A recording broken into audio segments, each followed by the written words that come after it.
Good morning, welcome to KWS Connect event. Thank you so much for joining us. And we're going to try and do today's presentation in a very quick half an hour, so we're going to be as concise as possible. If you have any questions, please ask them in the chat function, and we'll progress through from the winter barleys to the winter wheats, looking at oilseed rape, followed by a Q&A session at the end. We're very lucky today, we've got some fantastic speakers. So I'm James from KWS, we're joined by John Miles. He's here to lend a technical aspect to our varieties, and joined here by Kirsty Richards, who's going to be looking at our varieties from an end use and marketing pool. We also have Julie Galt on the call, who will cover oilseed rape, and not forgetting Yasmin and Jasmine, who have done a lot of the hard work up until now in order setting this software up, and they're running it in the background. And we have two external speakers today. We have Bayer and ADM, who will be lending their expertise as we go through the presentation. So we're going to kick off on terms of winter barley, looking then at the winter wheats, followed by oilseed rape and the question and answers. And I would say to you, put as many questions as you want in the box as you progress through. Let's start. So I mean, in terms of barley, we're only going to look at one, Hawking, and this is a new variety due to hit the market this season, so it's one you can get your hands on should you desire to. When it comes to two-row barleys, it's fairly simple. I mean, from my point of view, you're looking at basically yield, standing, disease, and spec weight, four fairly simple attributes to look at there. When it comes to Hawking, it is going to be the highest yielding variety in terms of yield. We're seeing an improvement there in spec weight than on what's a lot of varieties on the list also.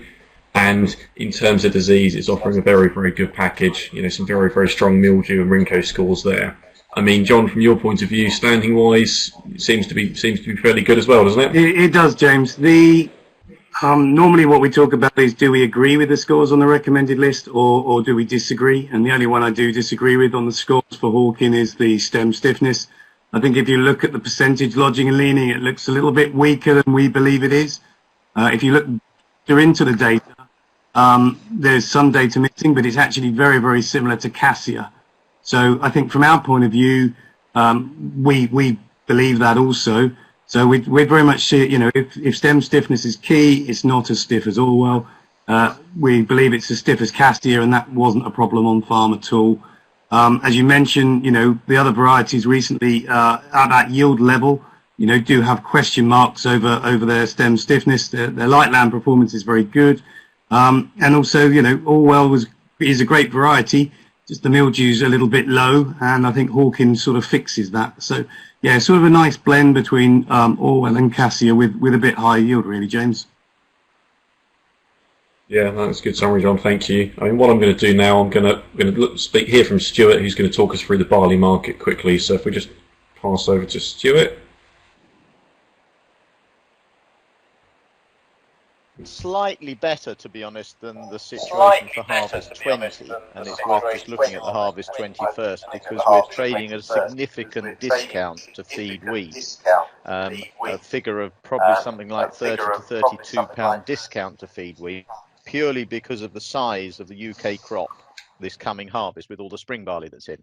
Going forward to Harvest 21, which is obviously the crops that you're going to be planting this autumn, we're expecting that discount to come down to probably between 10 and 15 pound discount to feed barley. So slightly more positive, but to be honest, it's that far out. There's no market at the moment. It's very thin trade, and we have got all the uncertainty over tariffs and what happens with no deal Brexits.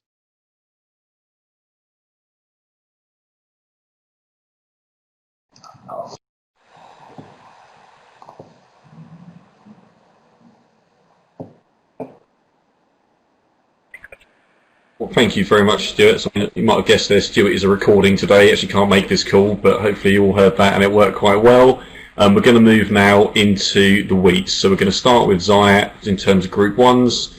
What we're going to avoid doing today is just talking at you from the recommended list. We're going to talk about sort of stuff that you probably don't know, and actually attributes of the varieties that we think are important. I mean, reference Zyatt, what I'm going to do now is pass to Kirsty Richards, who'll talk it through from the miller's point of view. Many thanks, James. So KWS Zyatt, as you'll know from the RL, is the highest yielding Group 1, but what makes it a useful Group 1 type?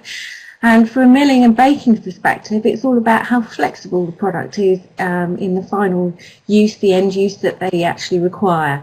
So Zyatt is really flexible, and it's all to do with the fact that it produces a good level of protein for its yield, but more importantly, the protein is a lot more usable, very functional protein. So we've done a load of tests with Hovis over the years and other millers too, looking at the range of products that Zyatt can be used in.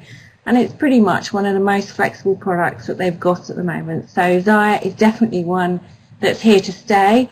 That's not really to discredit other varieties. Skyfall definitely has a useful place, and Crusoe too, but for the future and going forwards, I think Zyatt's going to be a really key variety for most UK millers. And so I think we're just going to have a little word from Stuart about what the prospects for Group 1s are.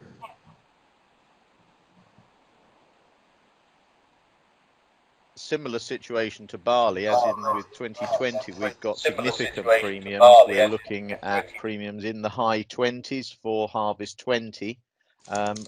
For the crop that you're planting, so for harvest 21, we've currently got buybacks at a min 15, so still an attractive level, and I think there will be an increase in the area of Group 1 going in, because there'll be an increase of everything.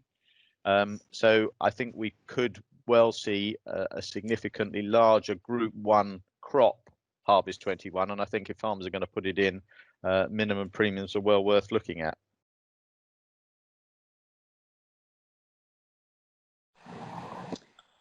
That's great. So one to look out for, particularly for any of those with export opportunities as well. But John, tell us a little bit more about the agronomics of Zyatt.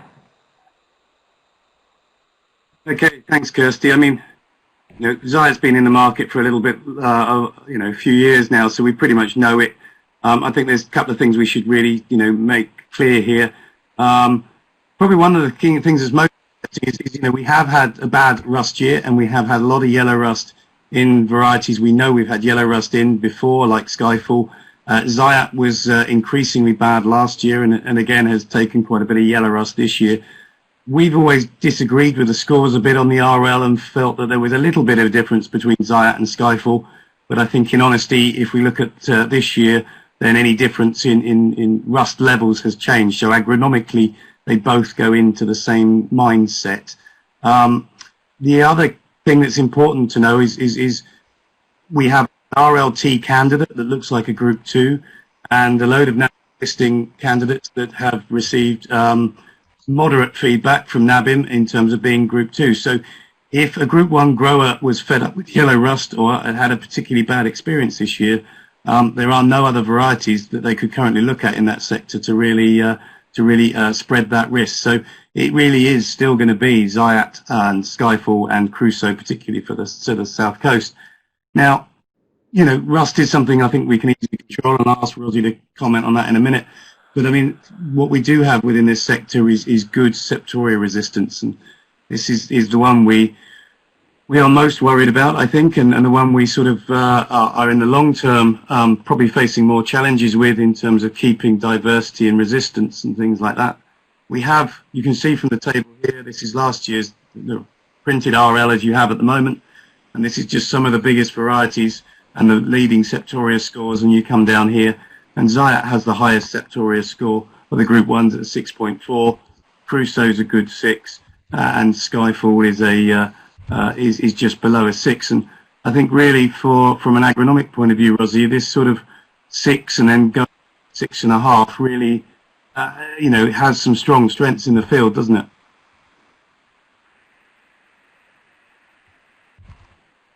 Mike. That'd be useful. Yeah, I think you're exactly right there. It's the sort of tipping point. You start to be more comfortable with it. And yeah, just touching on the yellow rust side of things there, I think the whole thought process of yellow rust really is that it shouldn't be too complicated as an agronomist to control. I think, to be honest, especially this season, you basically have to assume that the majority of varieties will get it, and you need to be doing something before it's a problem.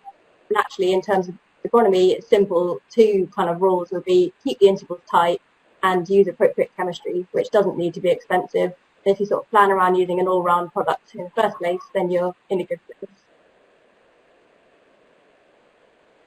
I think from a sort of, looking at the pipeline and things, a lot of the varieties we're going to have coming through are going to be this 6, 6.5. And, I think for septoria, there is a good step here. and I think it's quite key. And I think we see Zyatt performing very well. But that's really all there is, you know, in terms of an update on Zyatt and the pipeline of Group 1s, James.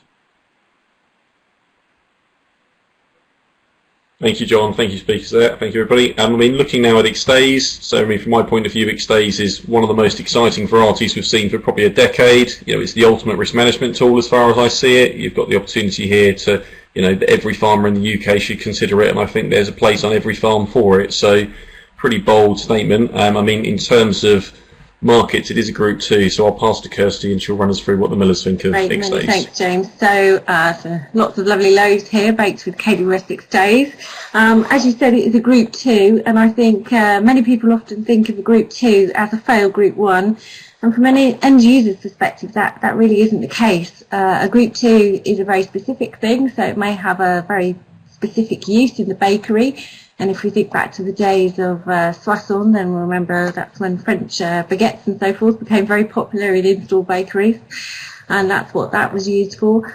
Or another thing a Group 2 can do is be used across a range of products that aren't quite as many as Group 1 would be. So for Extase, it's all about being pretty flexible, but not perhaps used in those very sort of cheaper end white slice loaves where it just doesn't seem to perform quite as well, as it's got a sort of slightly lower water absorption. I think in essence it's a variety that was bred by a French breeding company, so it's been bred as a high quality milling wheat, and it has a really good set of statistics, grain characteristics associated with it, as you can see on the slide here. And indeed there are contracts out there for full spec Group 2 Extase with fallbacks right down to 11.5 and 11, so you know, pretty flexible in terms of its functionality for the bakers, and definitely one that they'll want to see a lot more of to get to grips with how they can use it. But we're just going to get Stuart's take on the Group 2s and what the prospects are for those.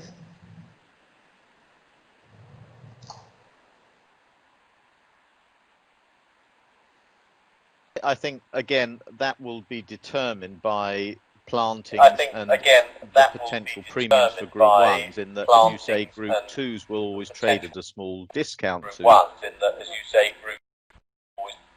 1s, but it's all to do with the supply. And if we've got a £15–20 premium for Group 1s, there's certainly a case for low grades, sort of an 11.3 protein, to trade at a useful premium. So I think, you know, Group 2s will have a good place. And fabulous. So that's really, you know, positive feedback from the trader there. So John, we'll take a look at what Extase can offer in the field now. Thanks, Kirsty. Yeah, the key things here really are, you know, we know that Extase has got, you know, the one of the most robust disease resistance profiles out there. So, you know, we can really look to this to, you know, to lean on quite hard. And I think this leaning on varieties is a term that you'll hear more and more, because I think that's where we see them fitting. Obviously with Extase, you know, some people have made some headlines about, you know, growing them for a certain price point. From our point of view, there's two aspects we put into that. It all depends on the risk. Now, you know, in dry East Anglia, it's slightly different to Dorset in terms of septoria risk, and where you drill it and whether you're growing it as a feed wheat or a quality wheat. All of these things will impact on your risk and therefore your spend level. So we think it's you know, you can't really be prescriptive in that way. The other message we've been talking about is protecting genetics. Now, farmers are very au fait these days with you know, mixing tank, you know, keeping tank mixes complicated so that you've got multiple modes of action and make life harder for the septoria to unpick the chemistry. And we need to think about varieties and genetics in the same way.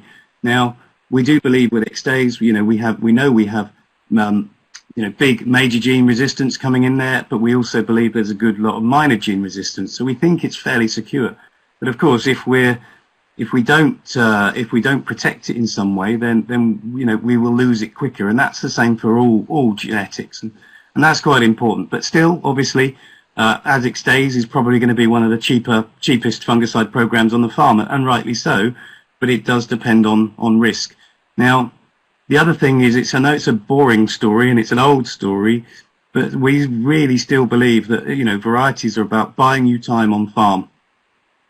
And the world has changed in the last few years. You can see from the graph here on the left-hand side, we've lost some of the curative activity that we had to clean crops up once infection was already in there. It's not what it was 10 years ago. That means we've got to farm better. We've got to farm in a protectant situation. Timing is everything. And that is different now.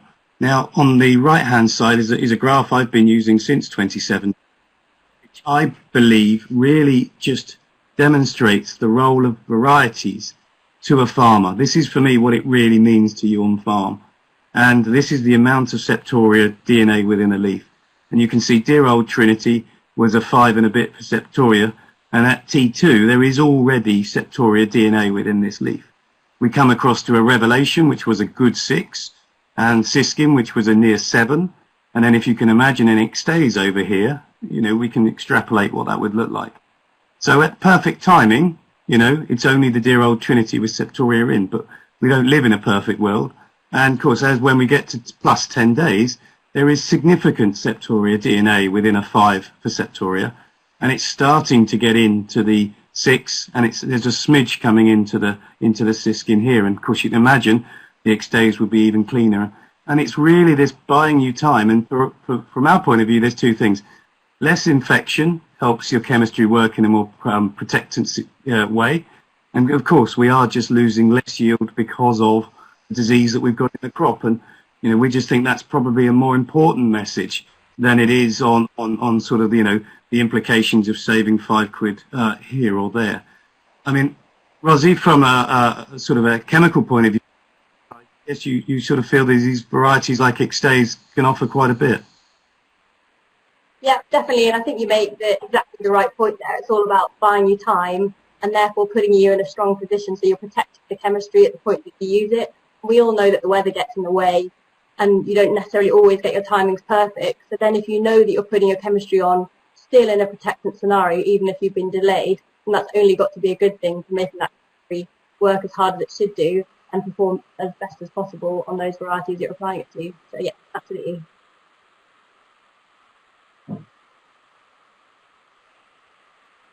Cool, and I think you've got a little bit of work on Extase, haven't you, that sort of demonstrates the point of the cultural control and the variety.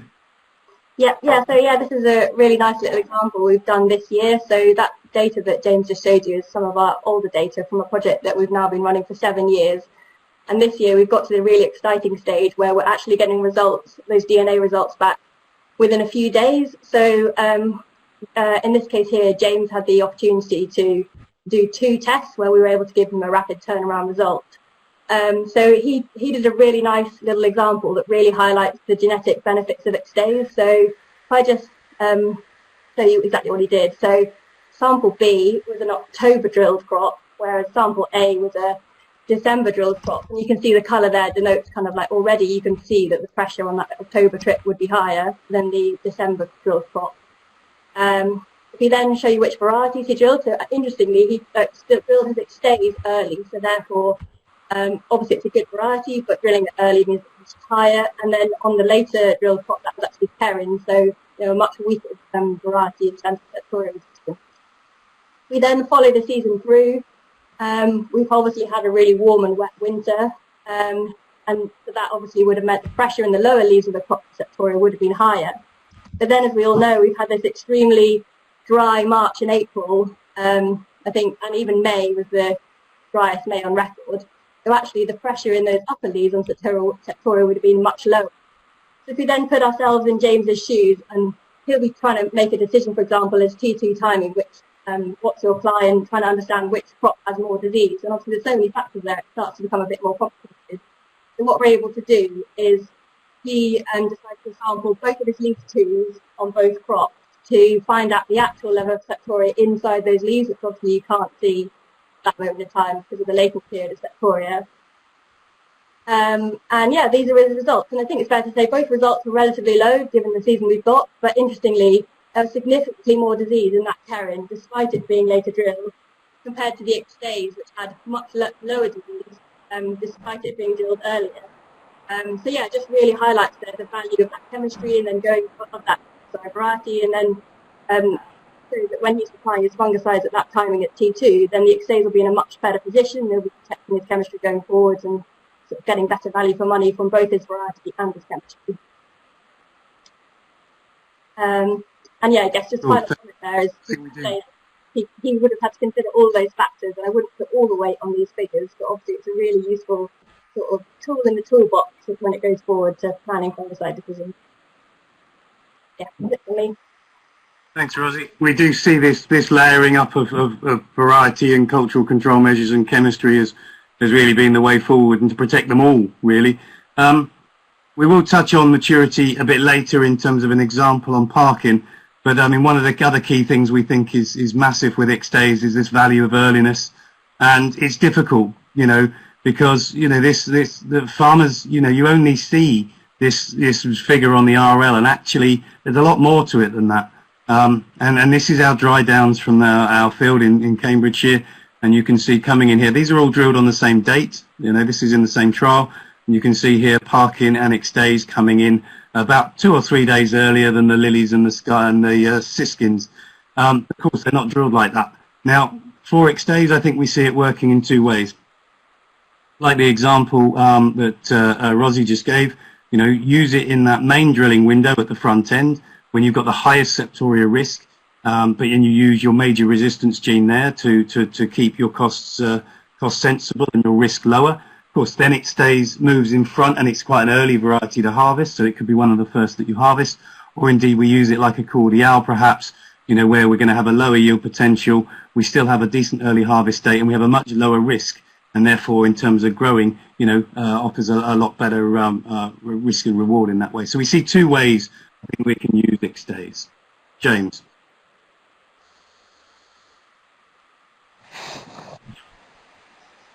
Thank you, John.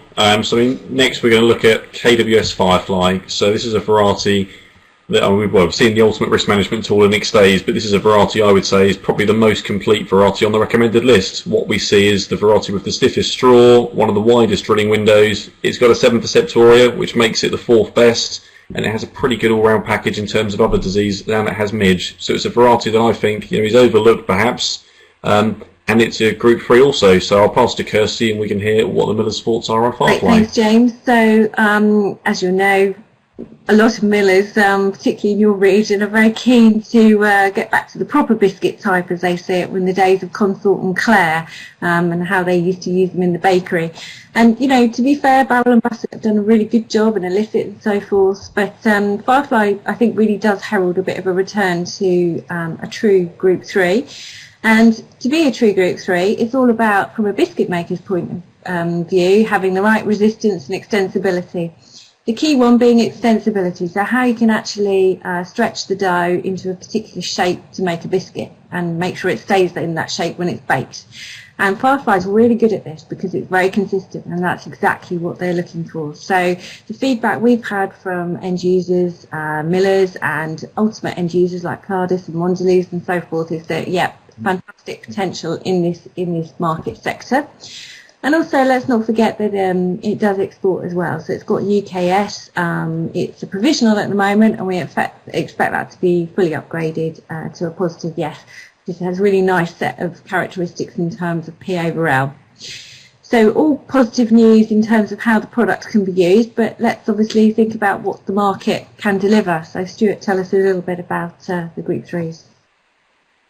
Yes, I do. But again, you look at the last couple of years, they've struggled to fetch significant premiums. But, you know, if you can get an extra £5 for, you know, these new Group 3s, which are right up there with the best Group 4s in terms of yield, then it justifies putting a Group 3. And I think, you know, one of the questions you had on your survey is, you know, are you looking at a local market? And, you know, a lot of the local markets take Group 3 biscuit wheat.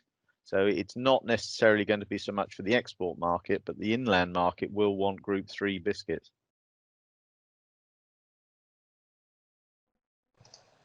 Great, thanks. John, just tell us a little bit about... Okay, so from my point of view with Firefly, it's a high tillering type. It's a very attractive wheat. It's very safe. I mean, we've been doing some work here looking at the stem strength, because this has been lacking a bit within varieties that have been coming to the market. And of course, there are savings that can be made in PGRs, depending on the risk, and variety is a massive part of that. Yeah, I mean, you know, it does have, as James said, very good septoria. Has taken a bit more yellow rust this year, and of course the brown rust, and particularly on the south coast, is its one to watch. So in a bad brown rust year, it does really need well, treating well. But as we sort of talked about, when you've got a quality wheat, you want to be able to get it in the barn safely. And yeah, it's a very high tilling variety. And for me, what's interesting is it does incredibly well in the early drilled trials. And for me, that's high tillering, standing, and good ability to finish. So I think it's a real crop competition winner in terms of a variety, James.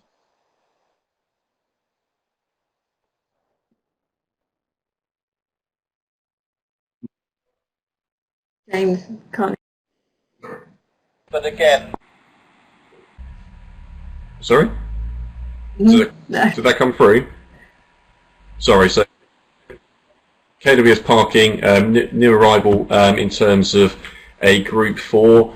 In terms of Parkin, I suppose the elephant in the room to address first is its place on the recommended list, which it isn't on there. So in terms of last year, it didn't get to the recommended list, but it has a lovely balance of features, and I'm going to pass to Kirsty, who's going to talk us through the variety. So, yeah, the elephant in the room, it's not on the RL, although you can actually look at its data set on page 14 of the printed version that we've got currently produced.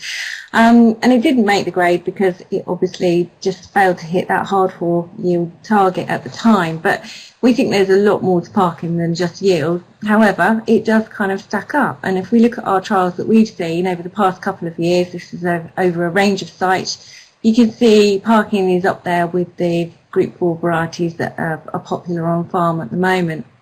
But put it in the right place, and this is really where you see Parkin delivering. So these are the AHDV trials that show its yield potential when it's early sown. Now, obviously, we understand that early sowing isn't the favour of all, as they have various other aspects to address on their farm. But I guess what it does show you is if you want to start with something, start with Parkin, and it will really deliver. But you're going to see a lot about Parkin in the press from us, and that's because we think there's more to it than just yield. There's a nice set of characters that go around Parkin, and here, I remember seeing the dry down graph that John showed on Extase. This really shows the earliness level that Parkin can deliver. So you'll see here it's the first variety to hit that sort of 50% moisture in our trials, certainly was last year. And but that's a really useful trait on farm. We believe if it was on the RL, it would be something scored like a -1. But John spent a bit of time thinking about what the value of that earliness is, because we've seen a lack of varieties. If we think back to 2012, something like 15% of the market was made of varieties with a maturity score of less than 0. So, at a -1, John, what does that really offer on farm?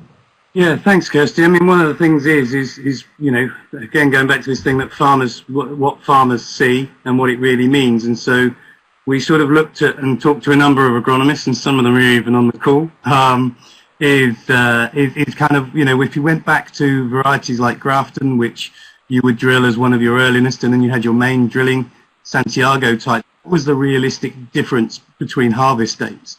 And as you can imagine, it disappears as you go further up the country. But there is a week's worth of combining as a general rule, and for anywhere south of the Humber, I mean, we are talking about the potential for a July combining date.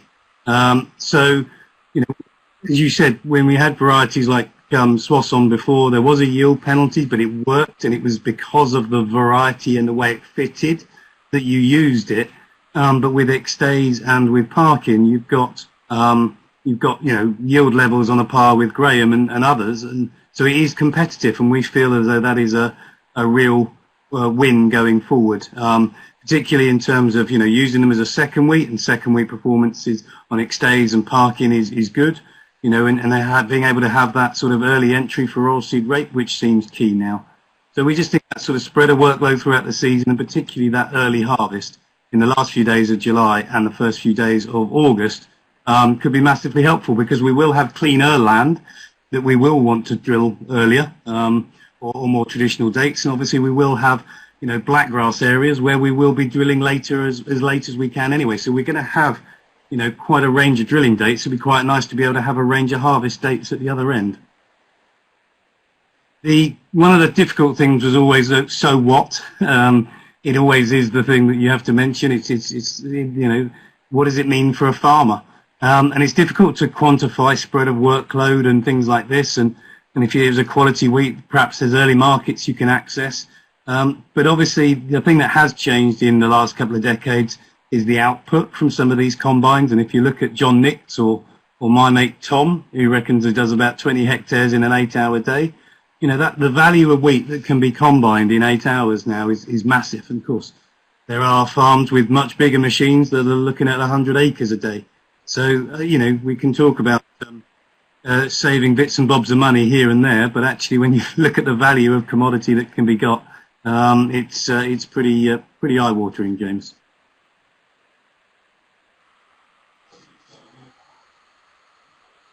Thank you very much, John. Thank you, Kirsty. So we're going to pass now to Julie, and we're going to talk about the oilseed rape. So, Jules, over to you, and we're going to kick off with campus, I believe. I'm here. No, I'm here. We're Julie? just a bit slow in Yorkshire, so sorry. Oh, Yeah, we'll have a look at campus first. I'm only actually going to cover 2 varieties, and both of them are OPs. Campus will be familiar to many of you on the call. It was first introduced in 2014. It's a great performer. It does very well in trials. It does very well on farm. One of the reasons for its popularity has been its vigorous autumn growth habit, which has become very valuable in these post-million nicotinoid times. It's got a solid disease package with 6s for light leaf spot and stem canker, and very good tolerance to verticillium stem strike. Actually, it's just got better year on year. It's actually gone off the list now, but it is still in there as a control variety, and if it appeared, it would be at 102% of gross output. So a really solid variety, and has probably been the most popular single variety on farm for the last 3 to 4 years. The other variety to talk to you about is Blazen, which is a new recommendation for the north. It's a very stiff variety. It's quite short-strawed, and it has good disease resistance, including the verticillium stem strike tolerance. It was, as I said, it was recommended for the north, but it is doing pretty well in other parts of the UK as well. And I think one of the key reasons for this, it is again a vigorous variety in the autumn, and we are offering it on the KWS Oilseed Establishment Partnership, which is a risk sharing between the breeder, the merchant and the farmer. Essentially, the farmer would be looking to pay round about 50% of the price for the seed, and then there will be another payment for establishment based at what the crop remains on the 1st of November. And basically that's it. If you want more information on it, please have a look at our website where you can get the details and the merchants that are part of the partnership. Over to you, James.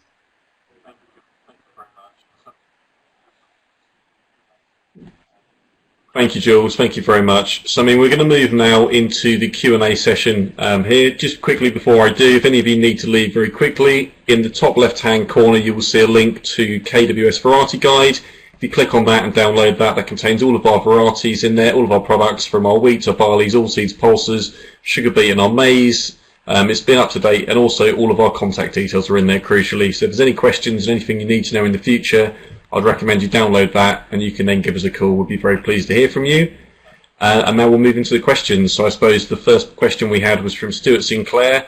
Can we talk about the tillering ability of Extase? Yeah, sure. And his crop at the moment is looking perhaps a bit thinner than other one of the things varieties. we have John, to if I be could pass that on aware to you of to perhaps with answer, please. Extase and with other varieties, I mean, our experience as well with Montana is that, you know, continental varieties can and respond differently depending on whether we have a winter at all or whether we don't. And they tend to start growing earlier, and consequently, they sometimes can appear a bit thin because they might have dropped a few more tillers.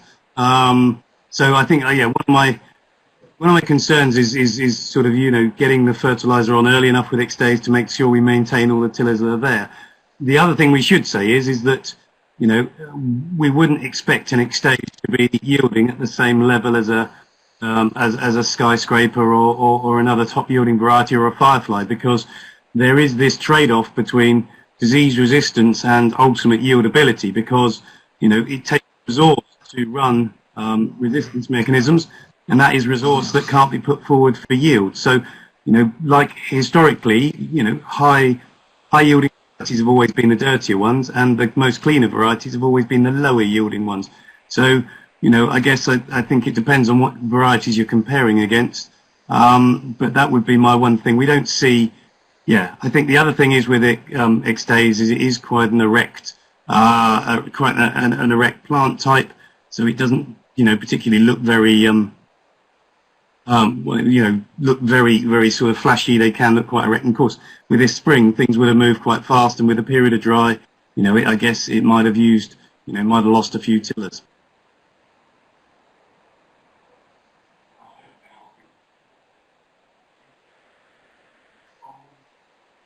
Thank you, John. Thank you very much. Hopefully that answered your question, Stuart.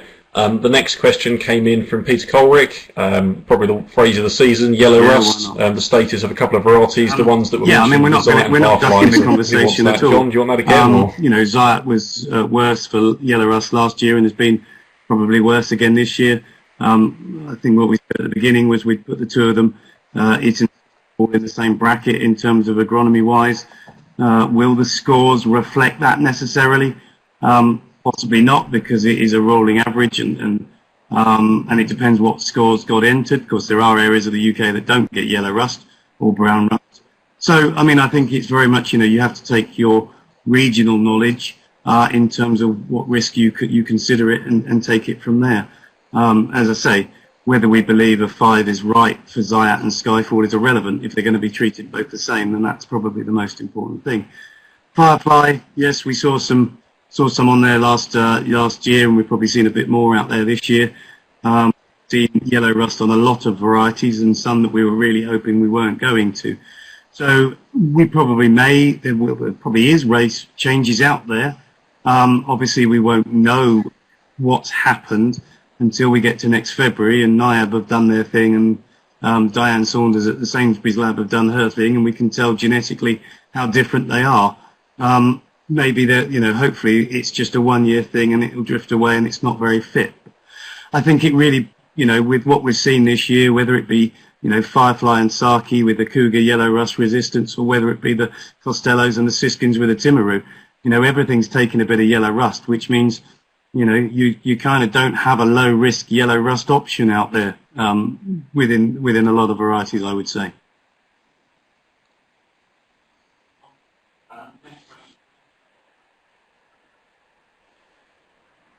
Perfect. Thank you, John. Next question then, one on drilling dates. So it's worth mentioning any drilling date questions you do have, you will be able to find that in our variety guide. That's actually pretty extensively covered in there in terms of latest safe sowing dates, but also optimums. But in terms of the question here been asked by Andy Nash, Parkin, obviously we've discussed it being drilled early, but how late do we think we could drill it? Could it go I can give John a rest for a few minutes. Yeah, absolutely. So you remember Grafton before it, a very similar type. Parkin, its latest safe sowing data that was collected by HDB is through to the end of Jan, and obviously we use those as a very sort of clear guideline. I think really it's about getting the best out of Parkin and choosing an optimum drilling date, and as James said, they're all highlighted in our variety guide, and Parkin would actually be from that early September sowing through to sort of mid-October.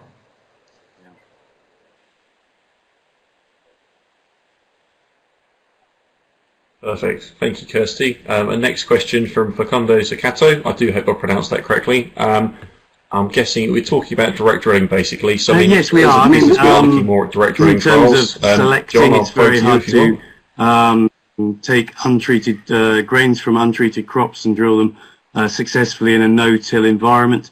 So a lot of the breeding material is done at very, very low densities in a tilled situation. We are looking at variety performance in a no-till situation. I think, from my point of view, there's a big difference between no-till done well and no-till done badly. And no-till done well, or zero tillage done well, will be, should be very similar to a tillage situation in terms of, good soil friability, mineralization, organic matter, all of these things. So, if you select varieties on cleanliness and yield, you're looking at tillering ability and speed of movement and their robustness over seasons, because it takes 10 years to get a variety to market roughly. So, any variety that pops out the end is the absolute top of anything, anything that was out there. And we go from 2.5 million twos down to 1 or 2 on the recommended list every year. So the stuff that makes it there. So I would argue, or my point would be that the best varieties rise to the top regardless of the system.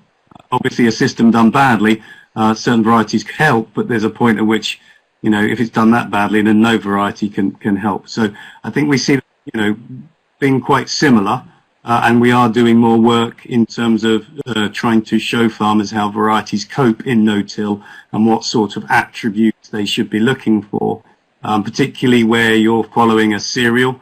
So you have perhaps, a lot more straw, a lot more residue, or indeed, cutting into standing crop. Those are probably the toughest situations for zero-till, and we are looking at varieties. Whether there's anything special we can add to create a difference.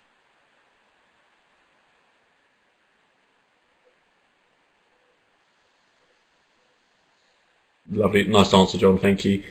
So another question, Stuart Sinclair, in terms of varieties and trials failing to vernalise. So when we've got some vernalisation trials, and I guess that's going back to you, John. Again, we've obviously on farm people were pushing the latest, safest sowings.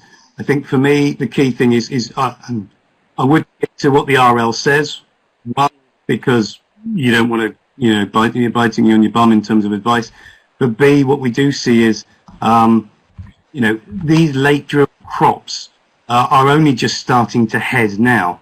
Now the time frame that they've got for grain fill that would have been that is now that. If we have 7 days, as they're talking of, high 20s, they are going to suffer badly.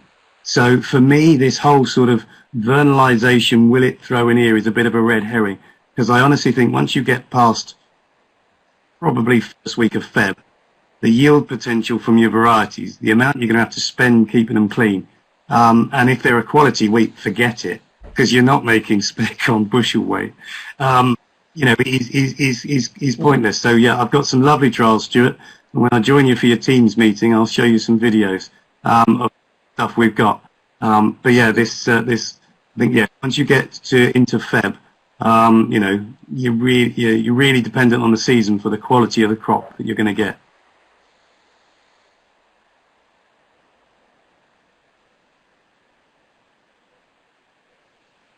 Fantastic. Well, lovely. So thank you so much for the questions, guys. We haven't got any more outstanding questions. If you've got any more, please do put them in the chat very, very quickly. If not, I suppose it's left for me to wrap up, and I'll say thank you very much for tuning in today. Appreciate there's a lot of digital content, and I hope it's been relevant what we've done. Please do download the variety guide. Again, all of our contact details are in there, and it would be a pleasure to hear from you. So from me, it's goodbye, and hopefully I'll see you all in the field next year. And him. Bye.